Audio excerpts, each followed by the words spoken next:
മതേതര വിശ്വാസികൾ ഞങ്ങൾക്ക് പിന്തുണ നൽകി വെറും 13 ദിവസം മാത്രം ഒരു സംഘടന അതുതന്നെ ഒരു സോഷ്യൽ സംഘടന രൂപീകരിച്ചിട്ട് 13ാമത്തെ ദിവസം തെരഞ്ഞെടുപ്പ് കളരിയിലേക്ക് ഇറങ്ങിയ ഞങ്ങൾക്ക് വലിയ ജനകീയ പിന്തുണ ഞങ്ങൾക്ക് ലഭിച്ചിട്ടുണ്ട്. 3920 വോട്ട് ചേലക്കരയെ സംബന്ധിച്ച് കമ്മ്യൂണിസ്റ്റ് കോട്ടയിൽ നിന്ന് ഞങ്ങൾക്ക് പിടിക്കാൻ കഴിഞ്ഞു എന്നത് കഴിഞ്ഞ 2.5-3 മാസമായി ഞാൻ സംസാരിച്ചു കൊണ്ടിരിക്കുന്ന പിണറായിസത്തിനെതിരെയുള്ള വോട്ടാണ്. ഈ ഗവൺമെന്റിന്റെ പല ചെയ്തികളും ബഹുജന സമക്ഷത്തിലേക്ക് കൊണ്ടുവരാൻ കഴിഞ്ഞ 2.5 മാസത്തിനിടക്ക് എനിക്ക് സാധിച്ചു. ഞങ്ങൾ ഉയർത്തിയ ആശയങ്ങളോട് ഞങ്ങൾ ഈ ഗവൺമെന്റിനെതിരെ, പ്രത്യേകിച്ച് മുഖ്യമന്ത്രിയുടെ ഓഫീസിനെതിരെ പറഞ്ഞ കാര്യങ്ങൾ ശരിവെക്കുന്ന തെരഞ്ഞെടുപ്പ് റിസൾട്ടാണ് ഇവിടെ 3 സ്ഥലങ്ങളിലും, ചേലക്കരയിലും പാലക്കാടും അതുപോലെ തന്നെ വയനാടിലും പ്രതിഫലിച്ചിട്ടുള്ളത്. അപ്പോൾ ഒരിക്കൽ കൂടി ചേലക്കരയിലെ ജനങ്ങൾക്ക്, വോട്ടർമാർക്ക് DMKയുടെ എല്ലാവിധ നന്ദിയും രേഖപ്പെടുത്തുകയാണ്. ഇപ്പോൾ ചില ചർച്ചകളൊക്കെ ഞാൻ കണ്ടു. ഞങ്ങൾ പിടിച്ച വോട്ട് 4000 വോട്ട് മതിയായില്ല എന്ന നിലക്ക്. അപ്പം എനിക്കതിൽ പറയാനുള്ളത്, കേരളത്തിന്റെ രാഷ്ട്രീയം ഇപ്പോൾ പരിശോധിച്ചാൽ കേരളത്തിലെ 140 മണ്ഡലങ്ങളിൽ ഒറ്റക്കൊറ്റക്ക് മത്സരിച്ചാൽ ഈ 3920 വോട്ട് പിടിക്കാൻ ശേഷിയുള്ള എത്ര പാർട്ടികളുണ്ട് എന്ന് ഇപ്പോൾ ഈ വിമർശിക്കുന്നവർ ആലോചിക്കേണ്ടതുണ്ട്. ഒന്ന് CPM, ഒന്ന് കോൺഗ്രസ്, ഒന്ന് BJP. ഈ 3 രാഷ്ട്രീയ പാർട്ടികൾ കഴിഞ്ഞാൽ ഈ 140 മണ്ഡലത്തില് ഈ പറയുന്ന വോട്ട് പിടിക്കാൻ ശേഷിയുള്ളവർ എത്ര പേരുണ്ട്? നമുക്ക് ഓരോന്നും ചെറുതായിട്ട് പരിശോധിക്കാം.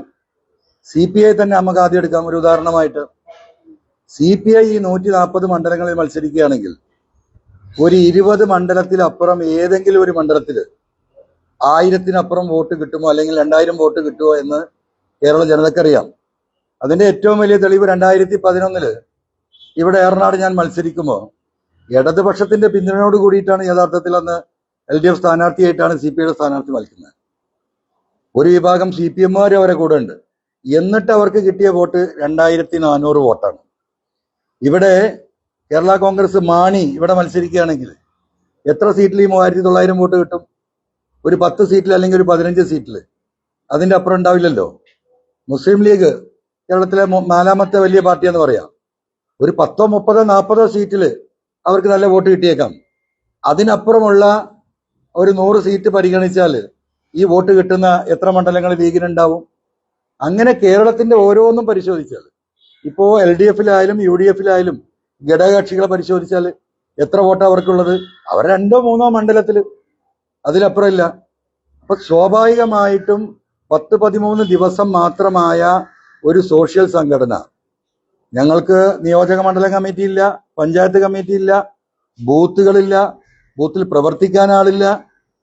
ഈ ഒരു സാഹചര്യത്തില് കേരളത്തിലെ ജനങ്ങൾ ഈ വിഷയം എങ്ങനെ ഏറ്റെടുക്കുന്നു എന്നറിയാൻ തന്നെയാണ് ഞങ്ങൾ നടത്തിയ പോരാട്ടം. ആ പോരാട്ടത്തിന് വലിയ രീതിയിലുള്ള പിന്തുണ കിട്ടിയതാണ്. ഞങ്ങളെ സംബന്ധിച്ച് എനിക്ക് വ്യക്തിപരമായിട്ട് ഒരു സ്വാധീനവും ഇല്ലാത്ത ഒരു പ്രദേശമാണ് ചേലക്കര. നിങ്ങൾക്കറിയാം, ഇത് മലപ്പുറത്തോ കോഴിക്കോടോ കണ്ണൂരോ ഒക്കെ ആയിരുന്നെങ്കിൽ ഇതിന്റെ ചിത്രം വേറെയാകുമായിരുന്നു.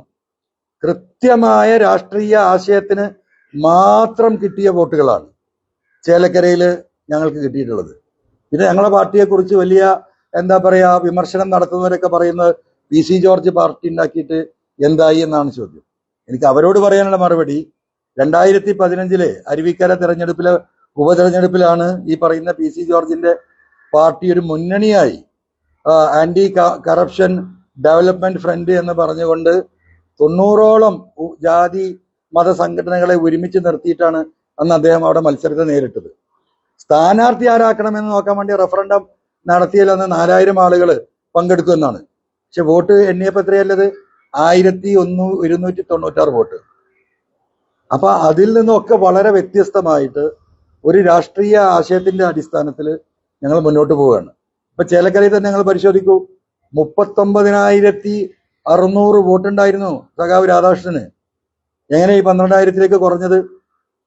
44,000 വോട്ടുണ്ടായിരുന്ന കോൺഗ്രസിന്റെ സ്ഥാനാർത്ഥിക്ക് 52,000 വോട്ടായിട്ട് അവിടെ ഉയർന്നു. ഏകദേശം 8,000 വോട്ട് CPM നിന്ന് ആര് പിടിച്ചു? ഈ പറയുന്ന UDF സ്ഥാനാർത്ഥി പിടിച്ചു. BJPക്ക് ഏകദേശം 9,000 ചില്ലാനം വോട്ടിന്റെ ഭൂരിപക്ഷം വർദ്ധിച്ചിട്ടുണ്ട് അവിടെ. അതായത് കഴിഞ്ഞ പ്രാവശ്യം 24,045 വോട്ടാണ് BJPയുടെ സ്ഥാനാർത്ഥിക്ക് 2021 നിയമസഭയിൽ ഉണ്ടായിരുന്നത്. ഇപ്പൊ അത് 33,604 എന്ന് പറഞ്ഞാൽ 9,564 വോട്ടിന്റെ വർധനവ് BJPക്ക് ഉണ്ടായി. ഇത് എന്ത് വോട്ടാണ്? ഇത് BJPയോടുള്ള മമതയോടുള്ള വോട്ടല്ല. ഇത് ഈ ഗവൺമെന്റിനെതിരെ പിണറായിസത്തിനെതിരെയുള്ള വോട്ടാണ്. ആ വോട്ട് തന്നെയാണ് 8,000 വോട്ട് കോൺഗ്രസിന്റെ UDF സ്ഥാനാർത്ഥിക്ക് വർദ്ധിച്ചിട്ടുള്ളത്.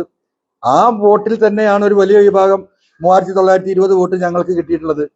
അപ്പോൾ ആന്റി പിണറായിസം ചേലക്കരയെ സംബന്ധിച്ച് ഞങ്ങൾക്ക് ജയിക്കാൻ ഒരു സാധ്യതയും ഇല്ലാത്തൊരു സാഹചര്യത്തിൽ അതിലെ വലിയ വോട്ടുകൾ മൂന്നായിട്ട് മാറി. ഒരു പെർസെന്റേജ് ഞങ്ങൾക്ക് വന്നു, ഒരു പെർസെന്റേജ് UDFിലേക്ക് പോയി, ഒരു പെർസെന്റേജ് BJPയിലേക്ക് പോയി. അപ്പൊ ഇതാണ് കേരളത്തിലെ ഇന്നത്തെ രാഷ്ട്രീയ ചിത്രം. അതുപോലെ തന്നെ നിങ്ങൾ പാലക്കാട് പരിശോധിക്കൂ. ഞങ്ങൾ പിന്തുണ നൽകിയിട്ടുള്ള പാലക്കാട് അപ്രതീക്ഷിതമായിട്ടുള്ള ഏറ്റവും ചുരുങ്ങിയത് ഒരു 4,000 വോട്ട് DMKക്ക് പാലക്കാട് ഉണ്ടല്ലോ. എല്ലാവരും അംഗീകരിച്ചിട്ടുള്ള കാര്യമാണല്ലോ. ആ വോട്ട് മുഴുവൻ അങ്ങോട്ട് പോവുകയാണ്. അതുകൊണ്ടാണ് 17,000 18,000 വോട്ടിലേക്ക് അവിടെ ഉയരാൻ സാധ്യത. ഇനിയിപ്പോ നിങ്ങളിപ്പോ ഈ വയനാട് പാർലമെന്റ് തെരഞ്ഞെടുപ്പ് ഇത് ഫൈനലായിക്കൊണ്ടിരിക്കുകയാണ്. ഞാൻ ഉറപ്പിച്ചു പറയുന്നു, പ്രിയങ്ക ഗാന്ധിക്ക് കിട്ടിയ ഏറ്റവും കൂടുതൽ വോട്ടുകൾ കിട്ടിയിട്ടുണ്ടാവുക നിലമ്പൂരും വണ്ടൂരും ഏറനാടുമാണ്. ഇത് ഞങ്ങൾക്ക് വ്യക്തിപരമായിട്ടും രാഷ്ട്രീയമായിട്ടും സ്വാധീനമുള്ള മണ്ഡലങ്ങൾ കണക്ക് വന്നുകൊണ്ടിരിക്കുകയാണല്ലോ. അപ്പൊ ഞങ്ങൾ ഇടപെട്ടെടുത്തെല്ലാം ആന്റി പിണറായിസം നന്നായിട്ട് വർക്കൗട്ട് ആയിട്ടുണ്ട്. അതുകൊണ്ട് ഈ രാഷ്ട്രീയം തന്നെ ഉയർത്തിപ്പിടിച്ചുകൊണ്ട് അതിശക്തമായി 140 മണ്ഡലങ്ങളിലും കമ്മിറ്റികൾ ഉണ്ടാക്കി, നിയോജകമണ്ഡലം കമ്മിറ്റികൾ, പഞ്ചായത്ത് കമ്മിറ്റി, വാർഡ് തല കമ്മിറ്റികൾ ഒരു വർഷം കൊണ്ട് വരുന്ന പഞ്ചായത്ത് തെരഞ്ഞെടുപ്പിന് മുമ്പ് കേരളത്തിലെ മുഴുവൻ ജനങ്ങളെയും ഒരുമിപ്പിച്ച് നിർത്തിക്കൊണ്ടുള്ള ഒരു മുന്നേറ്റം ഞങ്ങൾ രാഷ്ട്രീയമായി നടത്തും. അതിന് ഞങ്ങൾക്ക് കിട്ടിയിട്ടുള്ള ഏറ്റവും വലിയ ഊർജമാണ് ഇപ്പോൾ ഈ DMKയുടെ തെരഞ്ഞെടുപ്പ് റിസൾട്ട്.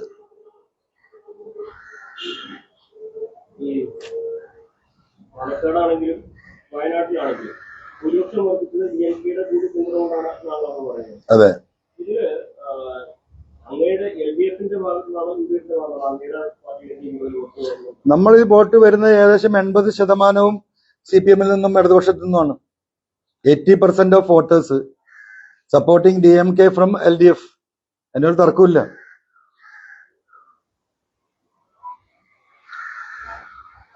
അത് ആന്റി പിണറായിസം ഇവിടെ നിലനിൽക്കുന്നുണ്ട്.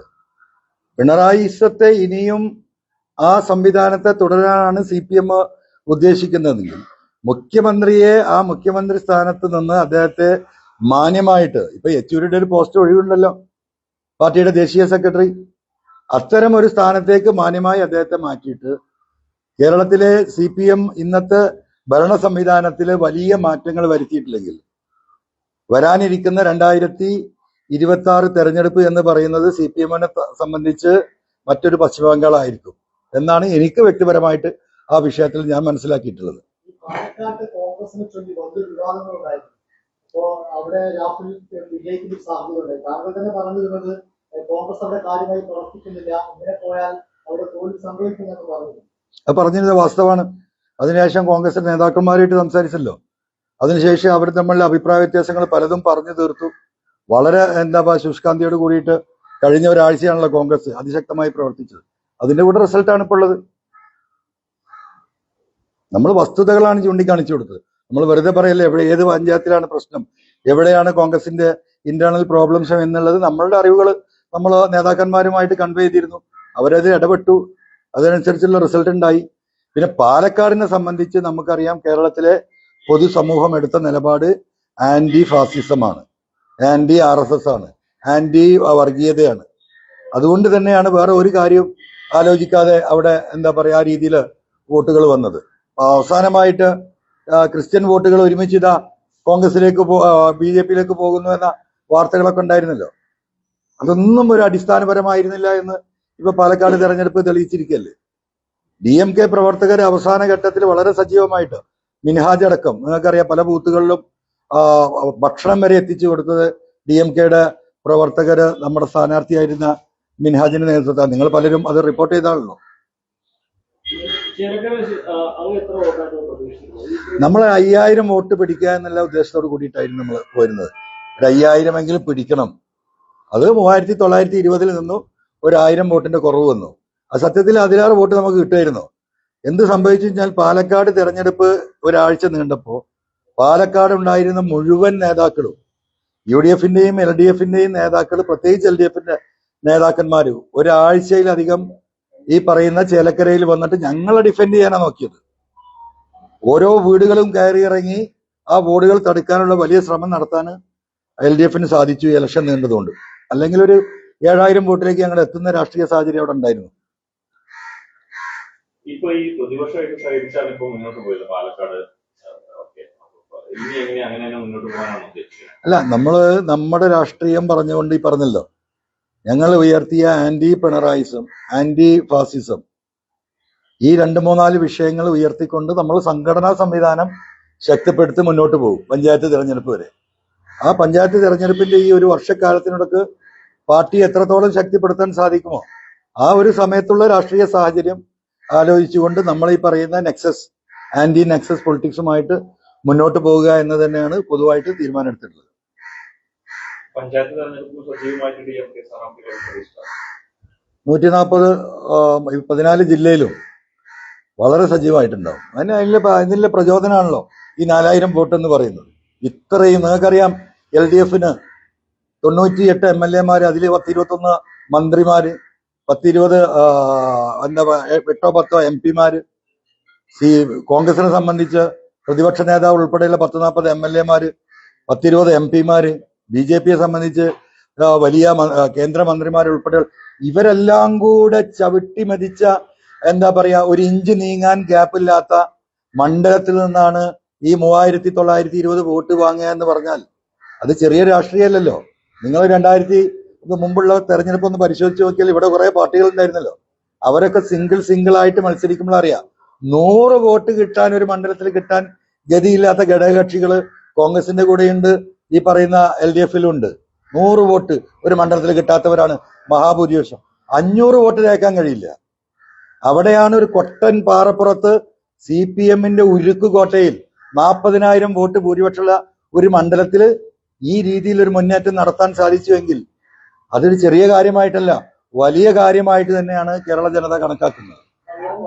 അംഗീകാരമുള്ള വോട്ടുകൾ ഈ ഒരു സ്വാധീനം അത് പിണറായിക്കെതിരെയുള്ള പോരാട്ടമാണെന്ന് പറയുമ്പോൾ UDF-മായി സഹകരിക്കുന്നതിന് ഒരു സാധ്യത നിലവില്ല. അല്ല, സാധ്യതയെക്കുറിച്ച് നമ്മളിപ്പോ എന്താ അറിയോ, നാളെ വരാൻ പോകുന്ന ഒരു അലയൻസിനനുസരിച്ച് നമ്മളെ രാഷ്ട്രീയം ചാഞ്ഞും ചെരിഞ്ഞും പറയാനൊന്നും നമ്മൾ ഉദ്ദേശിക്കുന്നില്ല. നമ്മൾ പറഞ്ഞുകൊണ്ടിരിക്കുന്ന ഈ രാഷ്ട്രീയം അതിശക്തമായിട്ട് പറയുക തന്നെയാണ്. ഇനി ഞങ്ങൾ ഇടപെടാൻ പോകുന്നത് ഇവിടുത്തെ ജപ്തി നടപടി